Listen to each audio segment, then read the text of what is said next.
Hey there everybody, in this video we are going to talk about a way to use reviews, whether they're yours or a competitor's, to help you to build the products and offers that your clients and customers actually want.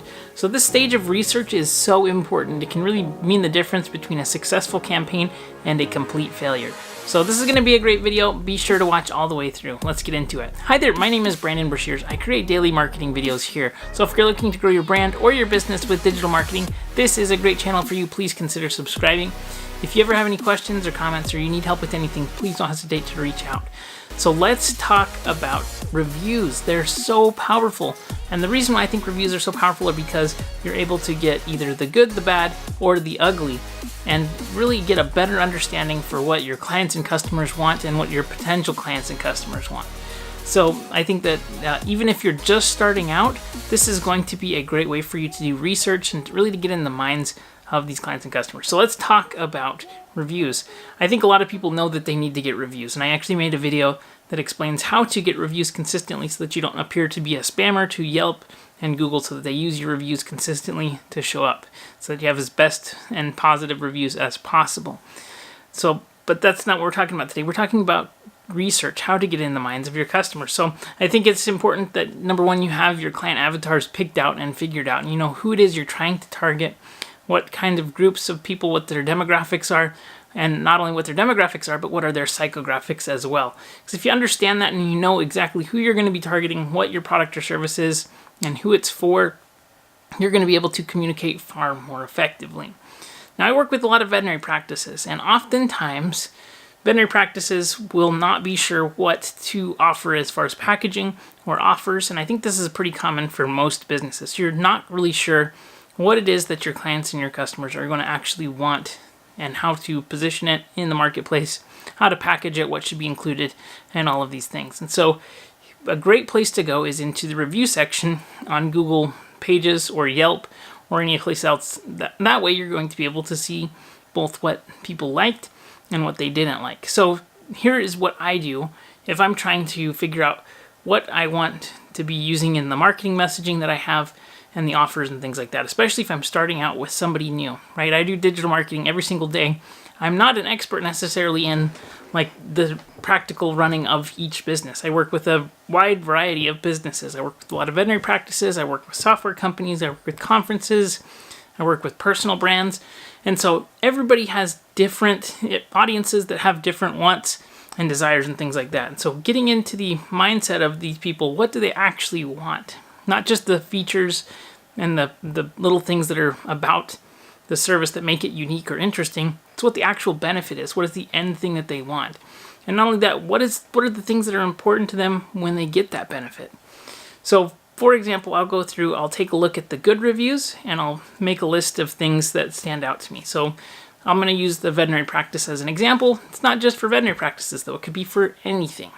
So I will typically go and look at all the 5-star reviews and I'll say, okay, these people like this feature and this feature. Maybe it's, they really have a clean facility and it's beautiful and there's a great waiting room and they have Wi-Fi and they have great music or a TV or, like there could be whatever it is. You see what they like about it. And I think that is generally good.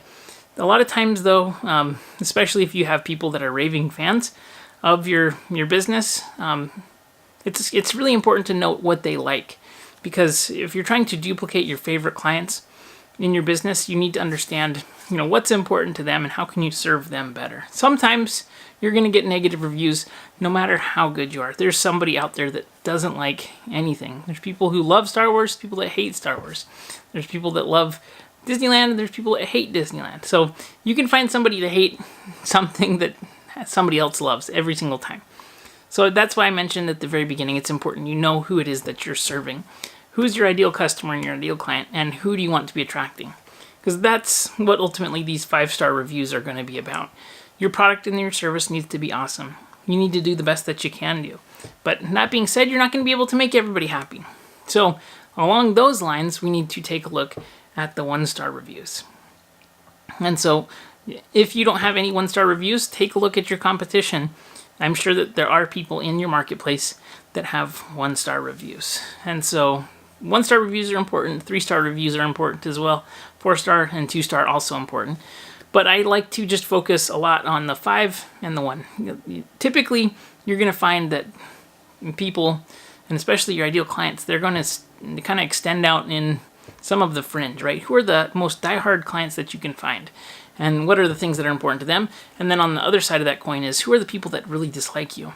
And what are some of the things that they're saying? And was it an experience that was bad? Or how can you turn this around? Or how could you make a product or a service that's going to solve that problem?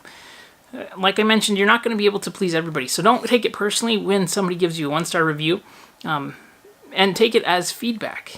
And again, it's feedback in that you can do something about it, or you can say, you know what, this wasn't for you anyways. I'll give you some more examples here in just a second. But I like to see what they say. So I was actually doing this as some research for a new client who's going to be starting. They have an e-commerce business that is an actual physical location. And one of the things that they do is they send a follow-up email after procedure's done. And they say, hey, come back in and we'll check. And if any adjustments are made, we can make those adjustments. And the person who got that email thought that all the adjustments are going to be for free, when in reality that's not logical. That didn't say it was free. So there was missed expectation there, and so as a result, they left a 1-star review, and they said, you know, I really liked this place, everything was great, except until I got this email and I followed the directions, and then I came in and they expected me to pay for the work that they were doing. It's like, of course they're expecting it.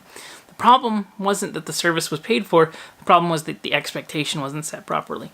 So you can use that kind of data in your marketing, in your follow-up, in your email sequences, and you can find out what the weak points of your business are, and then set expectations properly with digital marketing and content creation.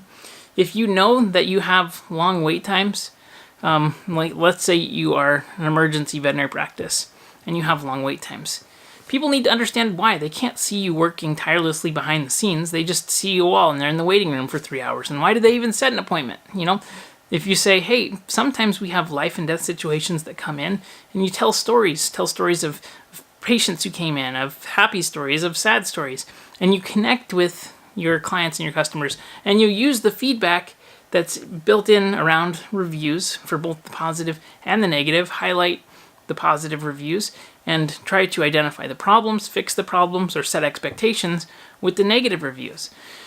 Along those lines, too, you can see what people don't like about the product or service, which features they don't like, which features they feel are overpriced or that aren't worth it. And that way, you can figure out what is important to the demographics that we're trying to reach. How can we package this in a way so that these different features that they love and that are benefits to them are also included in the positioning and the sales and the messaging. Let's say that you have a business that you're always on time, and that's what one thing that they say, you know, that's fantastic. They were on time, they were prompt with the service, everything was as expected. And if that keeps coming up in the positive reviews, make that a feature of your marketing. Use these things that are important to your clients and customers, and by the same token, figure out what your weak points are through reviews, and you're going to be able to go so much further. You're going to be able to serve your clients and your customers far better than if you had no idea what was important to them. So if your business is in business right now and you have these reviews, use them. If you don't have these reviews yet, use your competitors' reviews. But ultimately, if you're offering a similar product or service to another competitor, their clients are probably similar to your clients as well. So you need to figure out what it is that you can do to make yourself stand out. And another thing too is if you see constantly all of your competition is having the same negative reviews, if you twisted that and you made it an effort to fix this problem, and that was your USP, all of a sudden you have all these people who are unhappy that have need for a product or service, and all of a sudden you're their solution.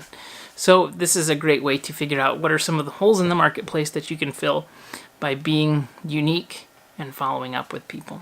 So I hope that this was helpful to you. If you have any questions, comments, you need help with anything, don't hesitate to reach out. I genuinely would love to help you. So please let me know what I can do to help. Comment below. I hope you have a fantastic, wonderful day, and I'll see you on the next video. Have a good one, everybody.